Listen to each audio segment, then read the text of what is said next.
बिस्मिल्लाहिर्रहमानिर्रहीम दोस्तों, आ ट्रैक्टर लैके आए तुहाडे वास्ते fiat 480 1988 model tractor for sale है जी। ते तुसी ट्रैक्टर चेक करो जी।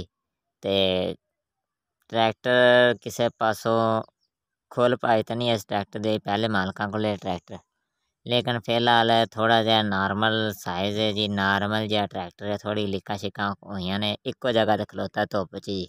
तां वजह तो लीकां शिकां तुहानूं नज़र आ रहियां ने। ते टायर इस ट्रैक्टर दे तुसी आपे बना लो जी किन्ने कने जैनवन खलोता जी। हजे किसे पासों इहदी टुट भज इन्नी नहीं होएगी, लेकिन थोड़ा जिहा कंडीशन च मट्ठा है जी। तुसी खुद ही चेक कर लो। साडा कम्म है जी तुहानूं वीडियो च विखा देना। साडा कोई अमल दखल नहीं हैगा। आदी मर्जी नाल ट्रैक्टर लाओ जी। ते घाटा वाधा सारा कुछ तुहाडे ते जी। साडा कम्म है सिर्फ तुहानूं विखाना। ते मालक इस ट्रैक्टर की डिमांड कर रहे हैं 4 लख रुपया। 4 लख तो कहते हैं असीं घट नहीं देना। ते बैटरी इस ट्रैक्टर दे नाल कोनी, सैल्फ स्टार्ट धक्का स्टार्ट ट्रैक्टर है जी, फॉर सेल है जी।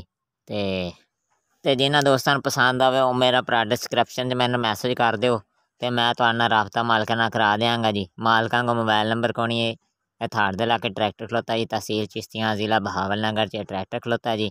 ते उन्हां दोस्तां अग्गें गुजारिश है जिन्हें साडा चैनल सबसक्राइब नहीं कीता, तुहाडी मेहरबानी जी साडे चैनल नूं सबसक्राइब कर दिओ। तुहाडी मेहरबानी है, मैनूं साल हो गया चैनल बनाए नूं, हजे तक सबसक्राइबर ओहो दे ओहो टुरे फिरदे ने।